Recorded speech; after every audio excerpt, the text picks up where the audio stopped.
All right, welcome everyone. Let me call the meeting to order.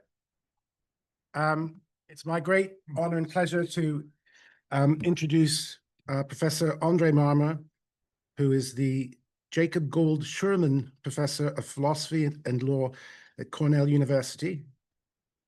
Prior to joining Cornell in 2015, he was Professor of Philosophy and Morris Jones Jr. Professor of Law at the University of Southern California.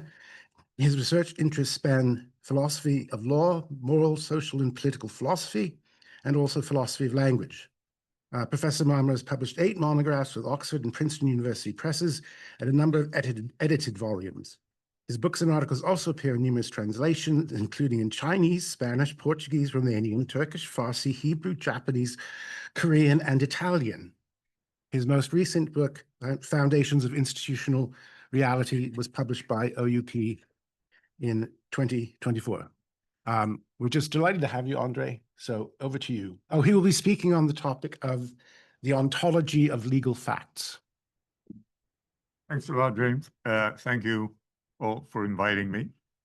Pleasure to be here.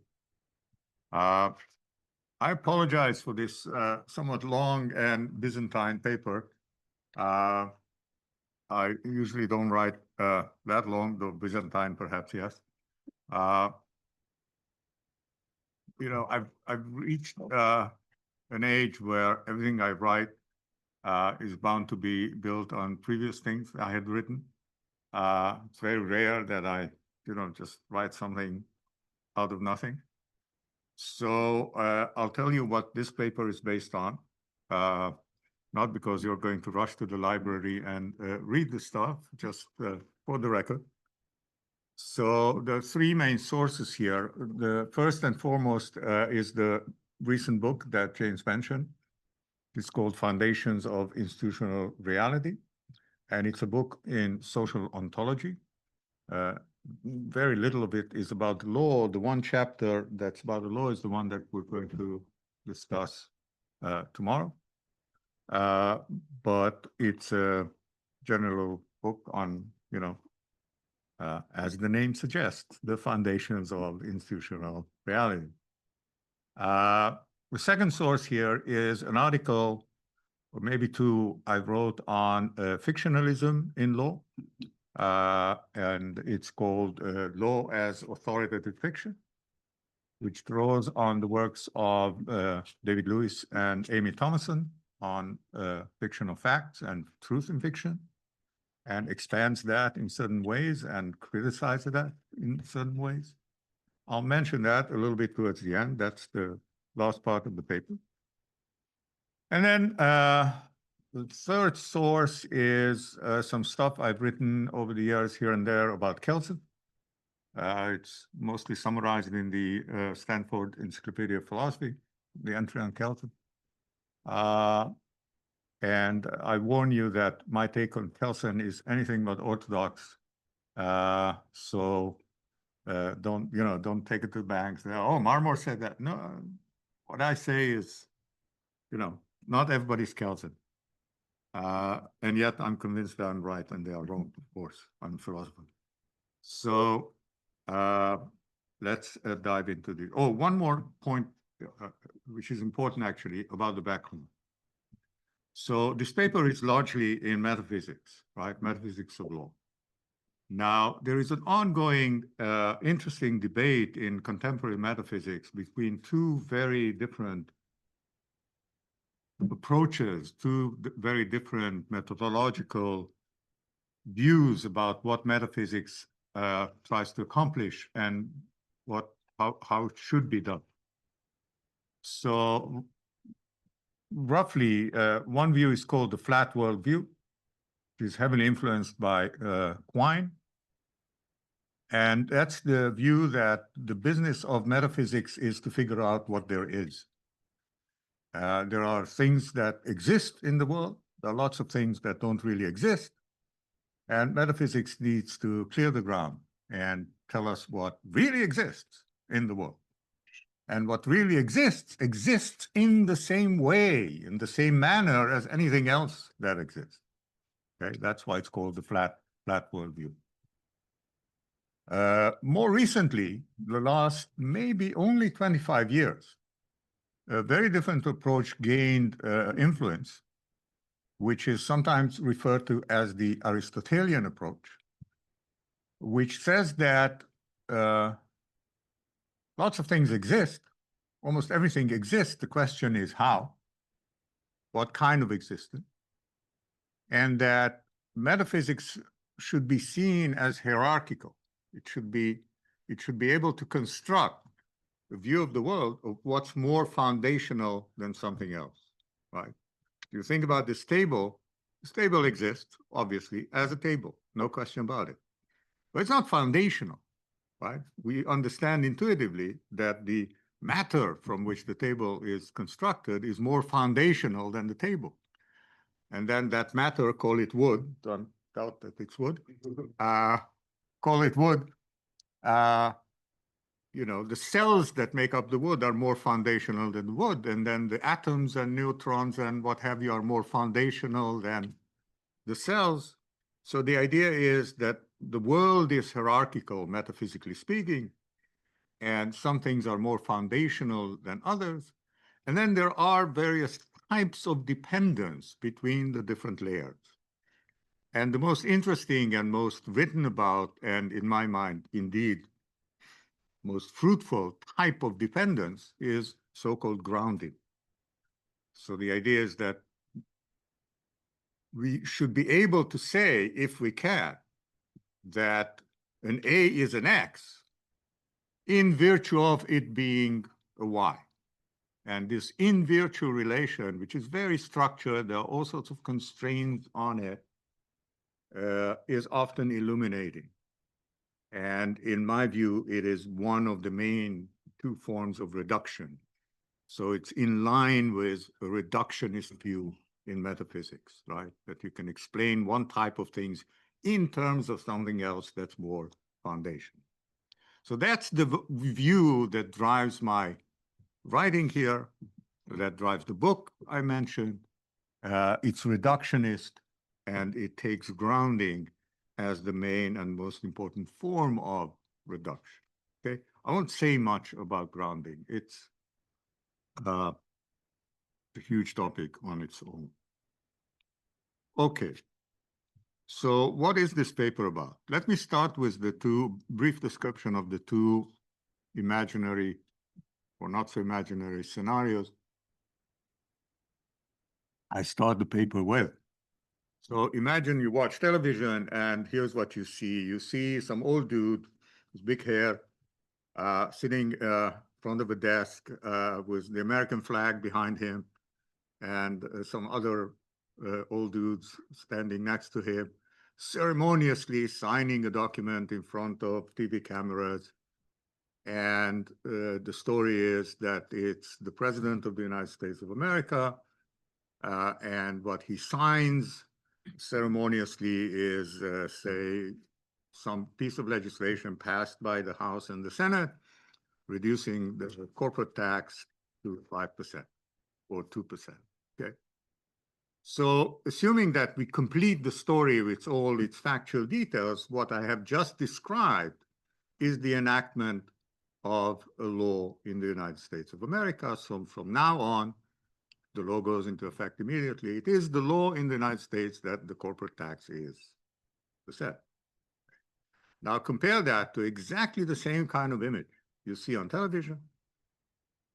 Similar looking old dude with the other dudes behind him with the American flag and the Oval Office and everything. The only difference is that it's on a set in Universal Studios. The old dude is an actor, and it's part of a new TV series on corporate greed or what have you. Okay? But the scene itself is identical. Yeah? Same things happen. Now, we know that the first one changes the law, and the other one has absolutely no impact whatsoever on the law in the United States of America, right? Okay, so now one question is why? Why is it the case? Well, what makes it the case that the first scenario is enactment of a law, and the second is none of that? And one of the legal philosophers who was famously concerned about these kinds of questions, of course, not this particular hypothetical, is Kelsen. And the reason I'm going to talk about Kelsen quite a lot today is because I think he has really interesting and powerful insights about these issues. He's also interestingly and importantly wrong about some of these issues, and that's mostly what I want to argue for. But before we get to there, we need to distinguish, and it's kind of subtle, between two different questions we can ask about the difference between these two scenarios that I described, right? So one question is the question we can call the grounding of legality. What makes things legal in the world when they are? What makes it the case that when the President of the United States, under these circumstances, signs a document, that makes it the law, whereas if a Hollywood actor does that, or if I declare something, it's meaningless. Okay?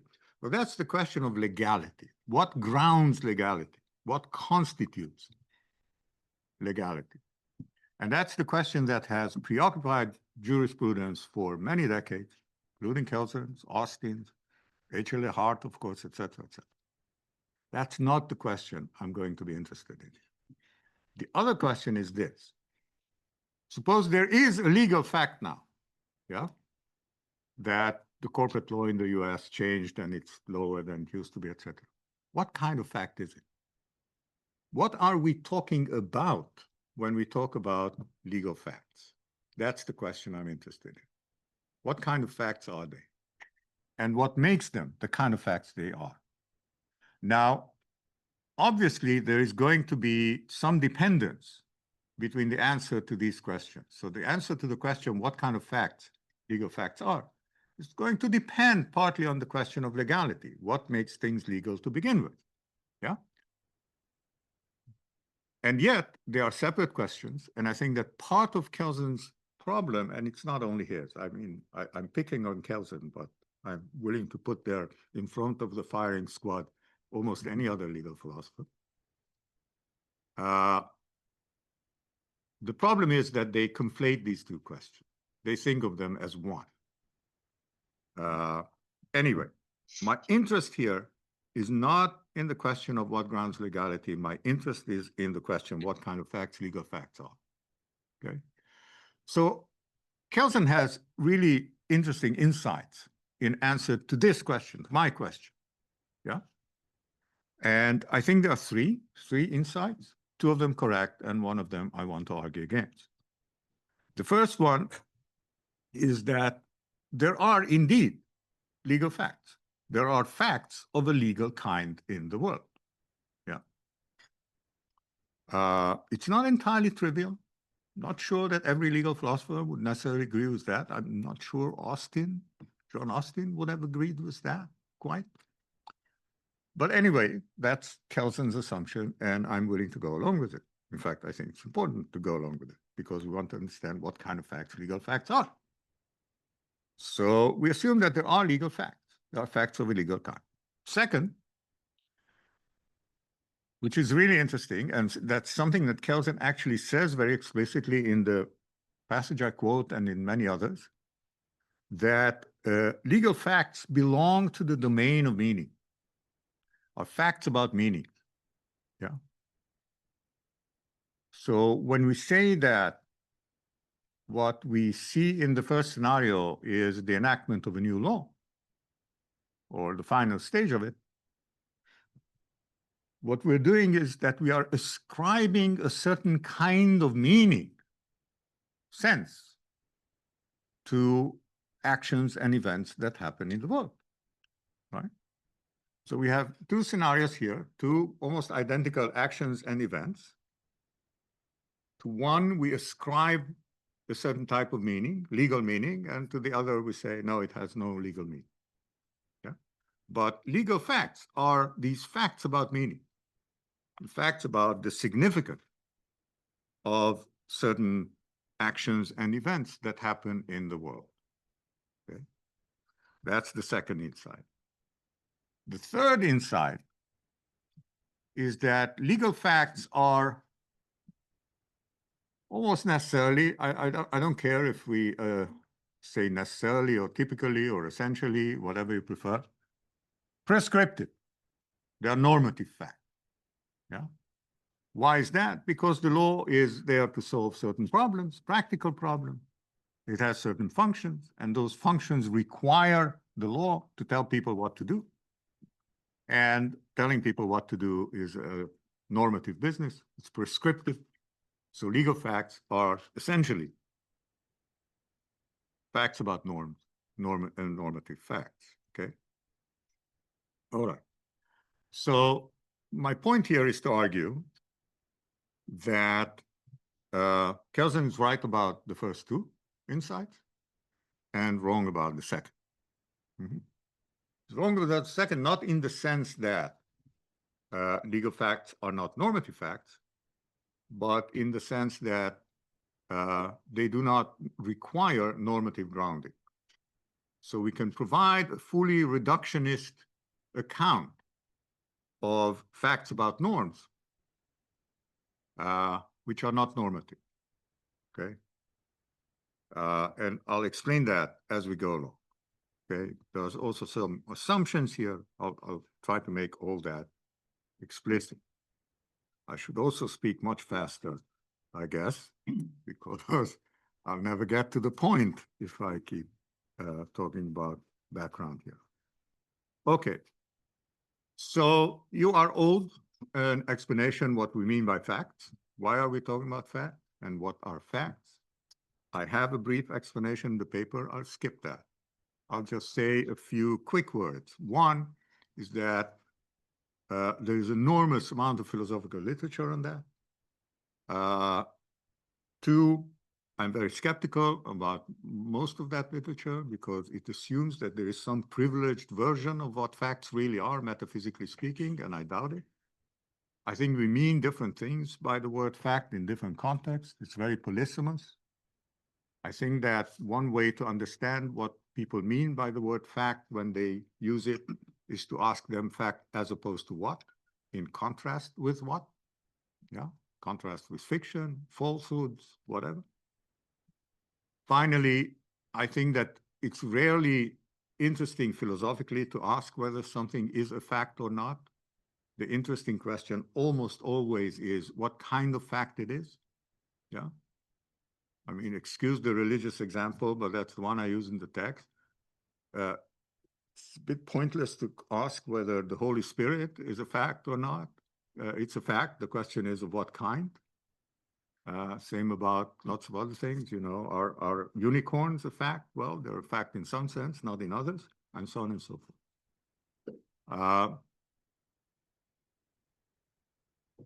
So I'm not going to say much about facts, but if you want to come back to it, if you think that's a weak spot in the argument, happy to return to that.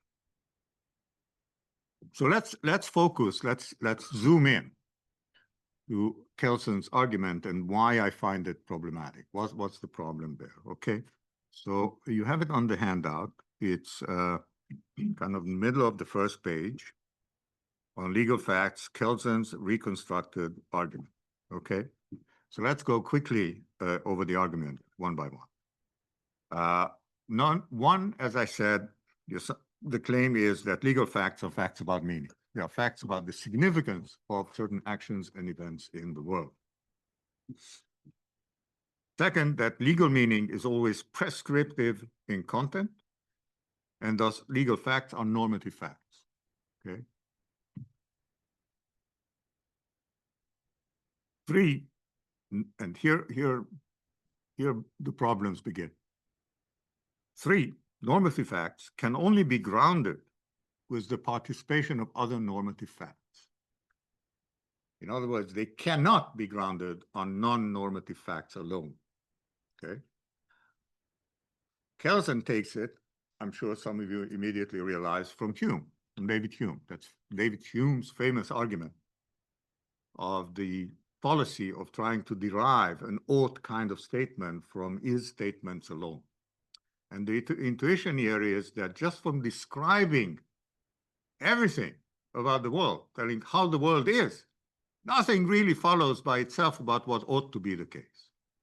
If you want to infer an ought kind of argument, an ought kind of conclusion, you have to have some ought in the premise. That's Hume's famous argument.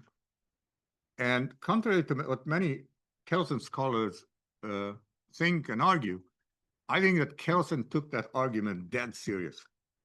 He thought that Hume's fallacy, as it's sometimes called, the is-ought fallacy, is very sound, needs to be taken seriously, and needs to be answered. Okay? So that is the case. If normative facts can only be grounded in other normative facts, partly, with the participation of other normative facts, therefore, there has to be some kind of a normative scheme in the background enabling us to interpret certain actions and events in the world as having the normal significance that they do, right? We need some normative assumptions in the background.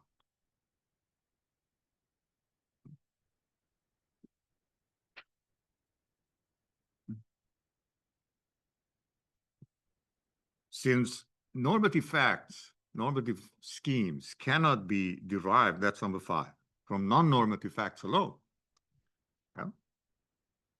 At the end of the day, there has to be some norm, some ought, that just needs to be presupposed, taken for granted. And that's Kelsen's famous Grundnorm, basic norm. Yeah? We just need to presuppose it. All right. So that's 4 and 5. Yeah. And it doesn't matter how we divide them exactly. The insight of 4 and 5 is what I want to challenge. I think we don't need that. Right? Even if Kelsen's right about 1 and 2, as I think he is, we don't need we don't need normative grounding of legal facts. Okay. All right. So how do I want to argue for that, right? I want to zoom out. I want to take a step back from law, legal meanings, legal facts. Let's just talk about meaning, semantics. Why talk about meaning? Because it's normative, right? The way we use language is we follow norms. The norms of language, norms of English, constitute ways of speaking English. Yeah. So nothing exotic about that. The question is, can we explain the normativity of semantics without relying on any particular normative scheme in the background? The answer is yes, of course we can. Well, of course. Nothing is of course, sorry. We can, okay?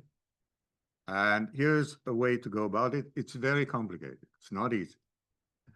It's not easy because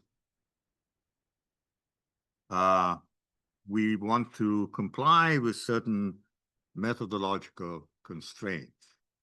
At least I want to comply with certain methodological constraints, and they are 2. A, I want to provide a grounding reduction. I want to provide a full reduction. And reduction is always a tall order in any field, because there's no such thing as partial reduction. If you want to reduce the mental to the physical, then you have to reduce the whole damn mental to the physical. Partial reduction is not very exciting philosophically. It might be exciting scientifically, but not philosophically. Anyway, I think we should at least aim for full reduction. In the social domain, the other constraint is something called methodological individualism. And that's the idea that we do not need to posit, we don't need to assume any kind of mysterious, problematic entities, metaphysical entities, social entities, beyond individuals and their conduct and attitudes, okay?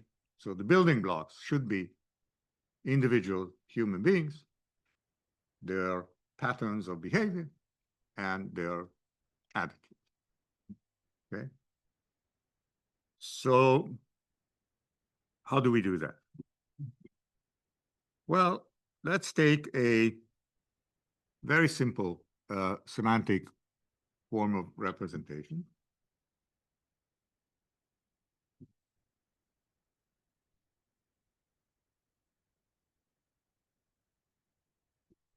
The one I put on the handout. Take the word red in English, the sound red. It stands for, represents, signifies the color red. Okay, so the meaning of red is the color. What we have here are relations between objects of very different kinds, sound and color. Yeah. Often we have relation between something physical and something abstract. Doesn't matter.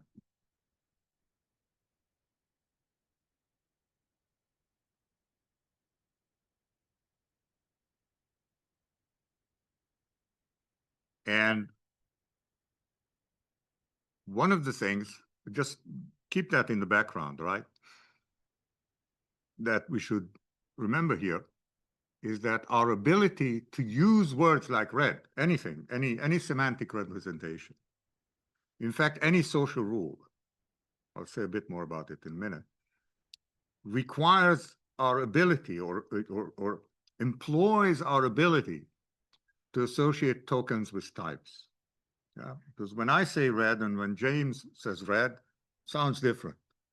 Yeah, but we have the ability to figure out that we're both uttering the sound red. And of course, your red is not necessarily my red, etc. Reds come in many different tokens. Our ability to associate tokens with a type is always in the background of these kinds of rules. Okay, what enables that? I don't know. That's science. That's not philosophy. Okay. Okay, so just keep that in the background.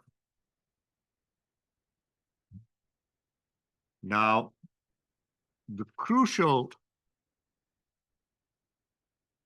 I don't want to say concept, I don't think they're concepts. The crucial point here is that we need to explain what this signification stands for. What's the ontology of X signifies Y? What's the ontology of X stands for Y? Yeah, that's the crucial question.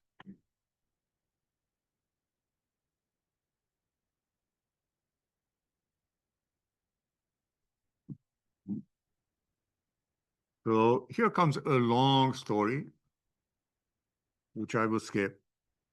Get to the bottom line of it. Then, if you doubt it, we can retract our steps. The bottom line of it is that semantic rules belong to a larger category.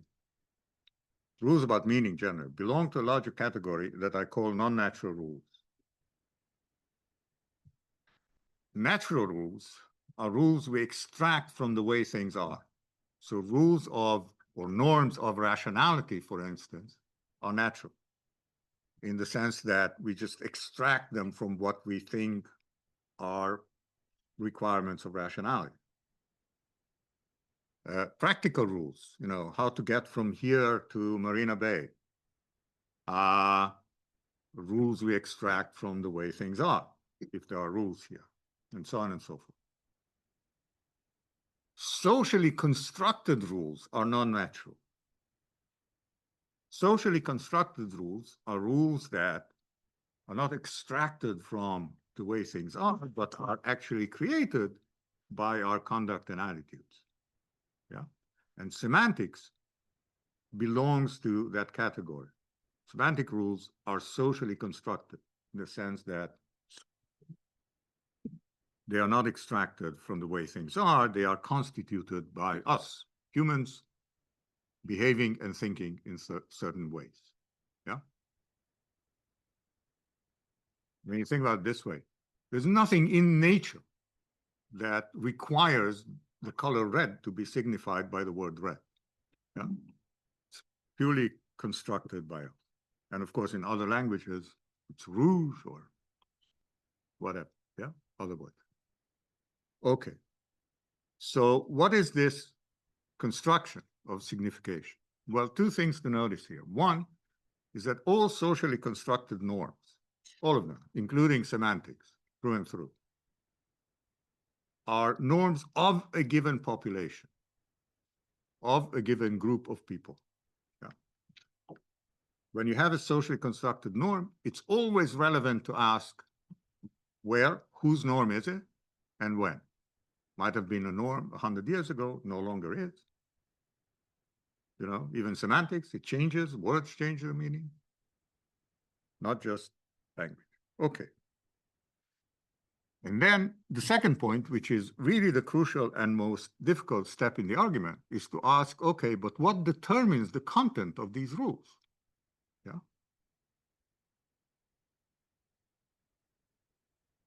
Why red signifies red and not blue signifies red in English?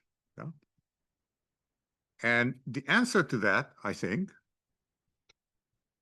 more than think, I argue for a whole damn chapter in the book, is determined by collective intentionality. It's determined by the group's collective intention. And therefore, to give a metaphysical account of socially constructed norms, including all norms of meaning, semantics, etc., and legal meanings, we need to give an account, a reductive account of collective intention. And that's a very complicated matter. The gist of my argument is that what is needed is the idea of shared intentions.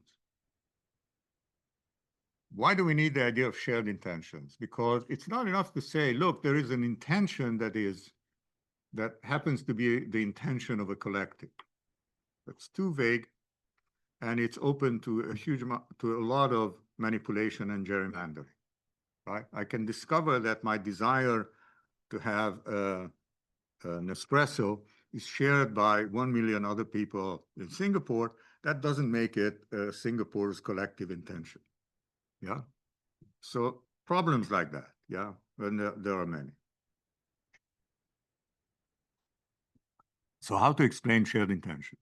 Well, there is a starting point that pretty much everybody who writes about it agrees on it, that we need the idea of we intention. Here's the idea. Most of intentions, or many intentions we have, are individual intentions. I intend to drink coffee.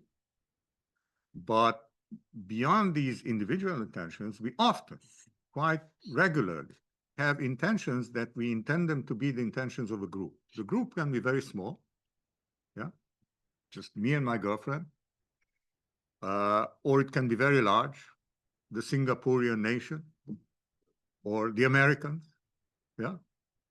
But it's an intention that I personally, individually, have on behalf of or as a group, as a member of a group. Yeah. So when I stand next to my girlfriend and I tell James, would you come to dinner on Friday? I intend it as a we intention. It's not me, it's us. Yeah.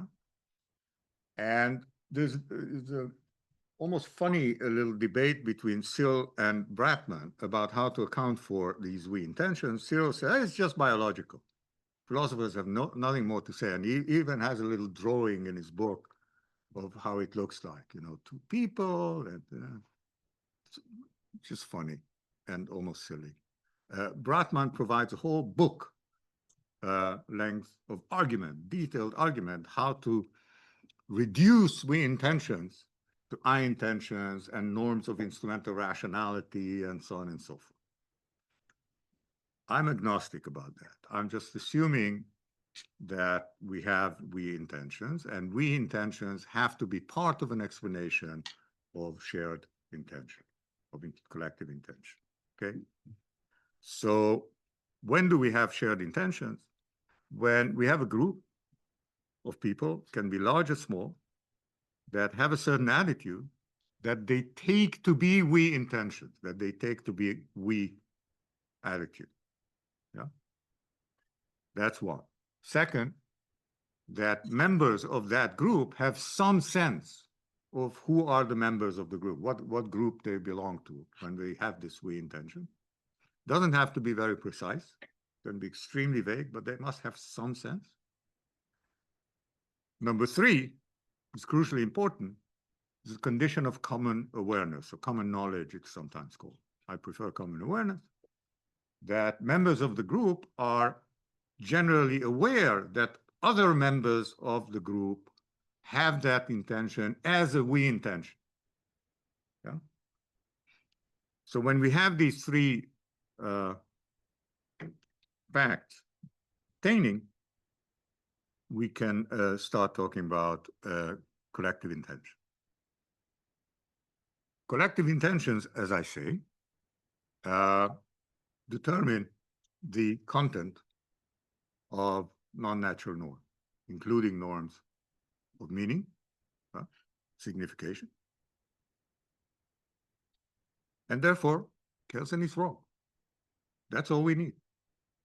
We need patterns of behavior, yeah, and we need collective intention, and both of them can be given reductively, a grounding account that takes into account only individuals' conduct and shared attitude. And if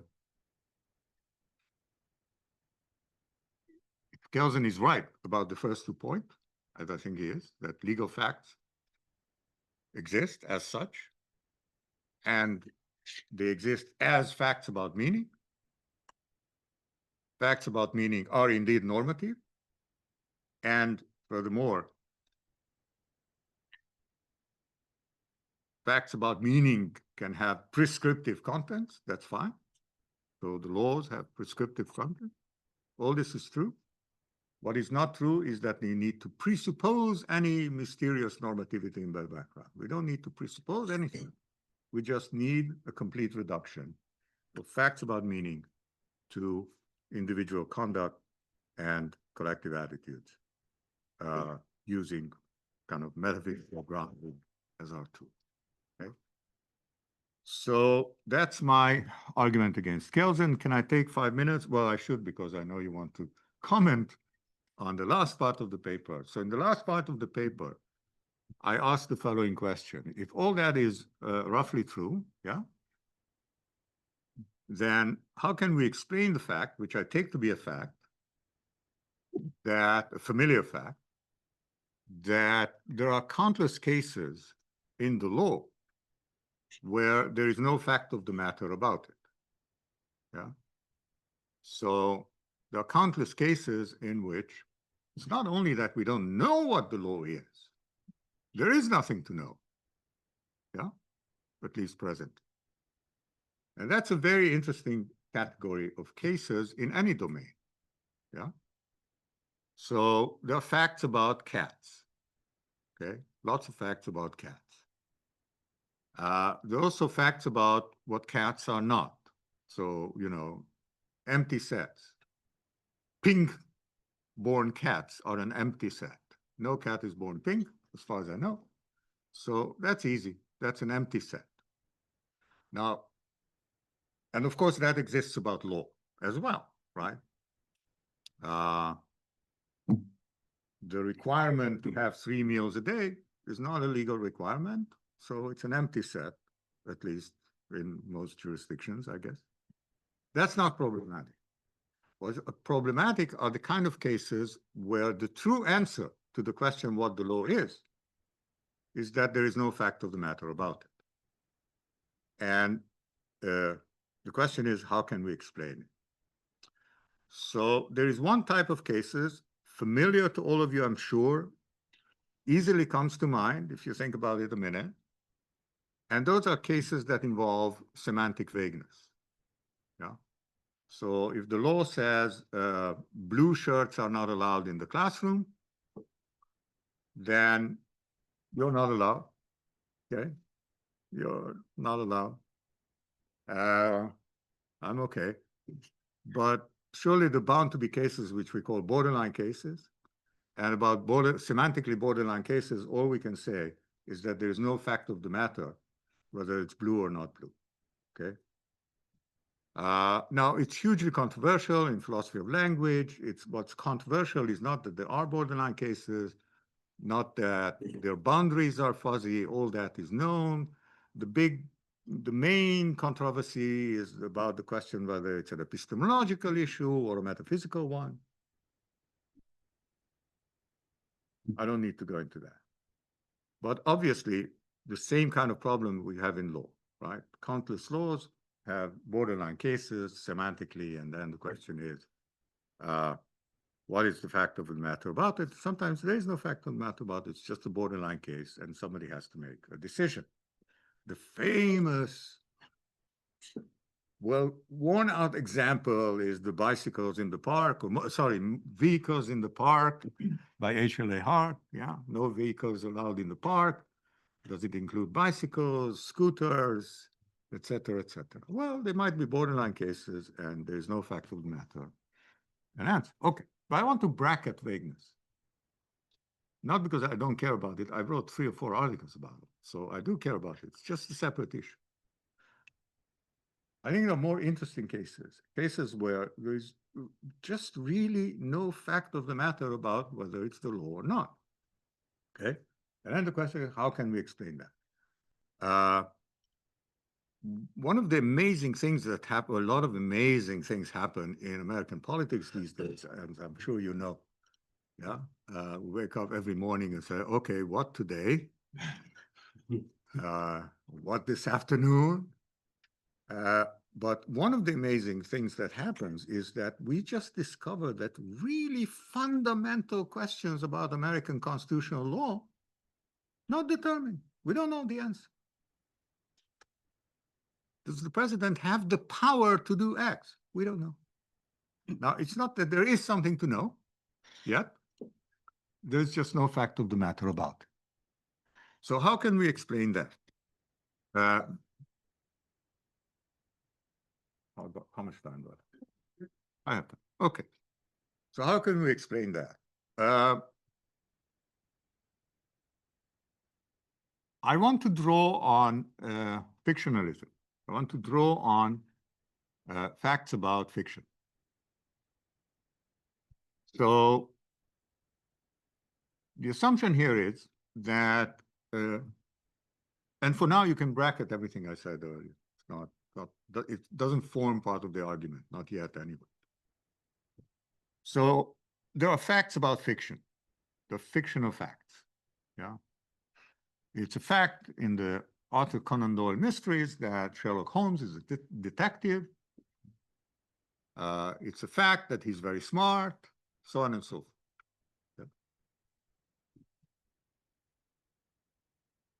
There are also lots of things about Sherlock Holmes where the right answer is, I think, there is no fact of the matter about it. Unless somehow it's mentioned in one of the stories. Yeah. So how many socks, how many pairs of socks Sherlock Holmes has? I haven't read all the stories. I assume that his socks are not mentioned in any of them, so the answer would be there's no fact of the matter about it. But here's an interesting thing. Suppose Sherlock Holmes' nose never comes up in any of the books. Is there a fact of the matter about him having a nose? Yes, he's a man. Men have a nose, only one. So Sherlock Holmes has a nose and only one. That seems right. Okay. Now, David Lewis, in his seminal article on truth in fiction, draws our attention to the fact that there is danger lurking here in the background. And we can end up with very silly inferences if we don't pay attention to something. So his famous example is the following inference. It's on your handout under the Lewis fallacy.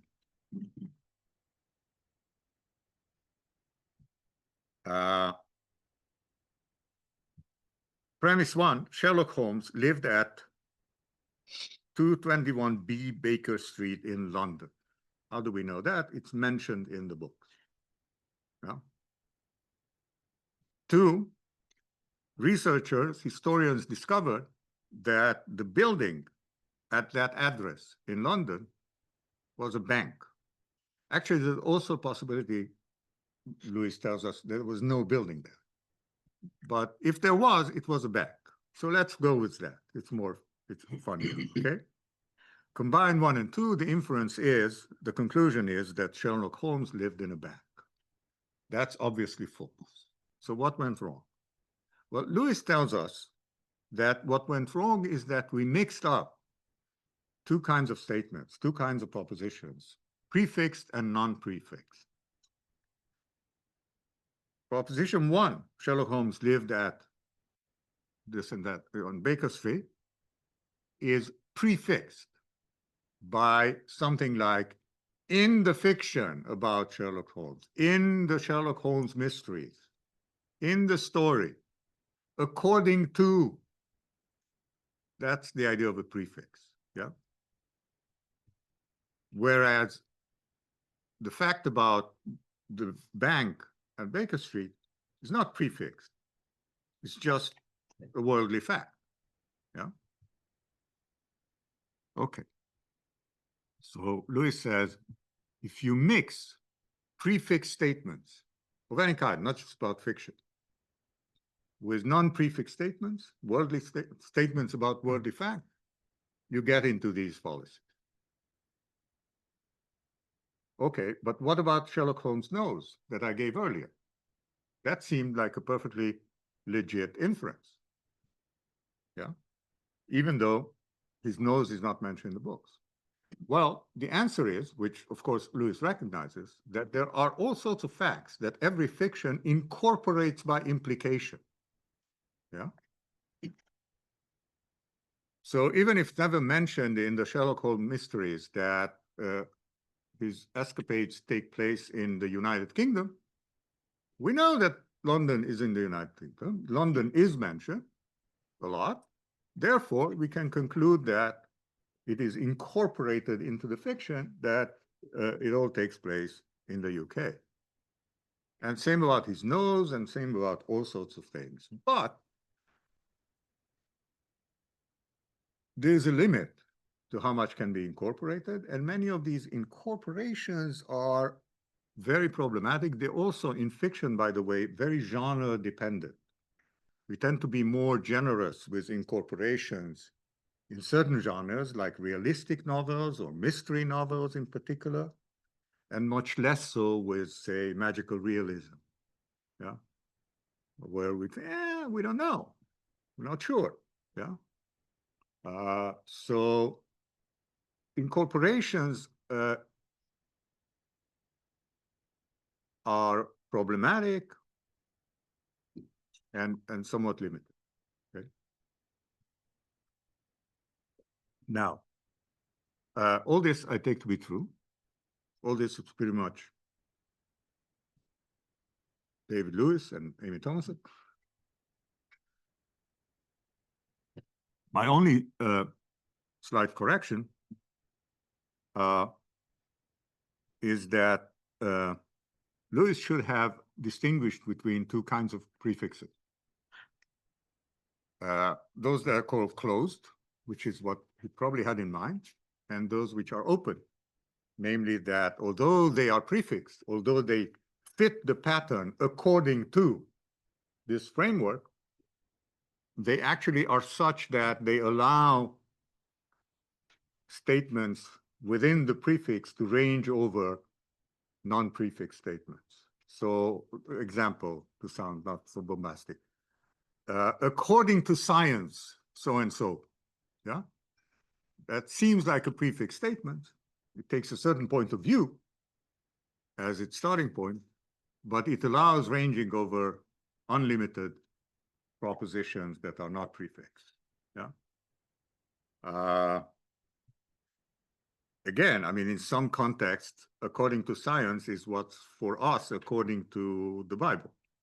You know, some Americans think that according to science is just, oh, that's of course bogus. The Holy Bible says otherwise. So what is an open prefix and what is a closed prefix are sometimes controversial, yeah? But there's a difference.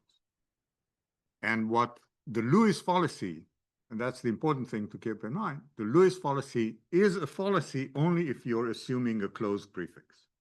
only if you're assuming that the kind of prefix you're talking about is such that it is constitutive of the truths and falsehoods of facts within that prefix, like in fiction. Yeah. So it doesn't range over non-prefix statements. Now, I hope it's intuitively clear that if you have a closed prefix, then even taking into account the limited possibility of incorporating truths from outside the prefix, you're bound to get factual gaps. You're bound to get cases where there is no fact of the matter about a certain issue, right?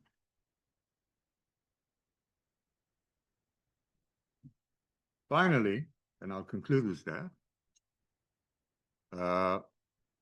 I hope you can be convinced, and not too, won't be too difficult to be convinced, that the law is a closed prefix. Yeah. Why? Because it's always prefixed by jurisdictional boundaries. Yeah. Tell me, is it the law that such and such? The answer is, first tell me where and when. Yeah. What jurisdiction? What are you talking about? 2nd century, now. So legal statements are always bound by jurisdictional prefix, and therefore it's a closed prefix. And if you have a domain which it comes under a closed prefix, then you're bound to have factual gaps. Yeah, and that's what explains the fact that sometimes there is no fact of the matter about so and so. And I think that's obviously a metaphysical issue. It's not an epistemic issue. It's not that we only knew more, we would know the answer. No, there's nothing to know. Yeah, nothing to know. Okay, I should stop here. Thank you.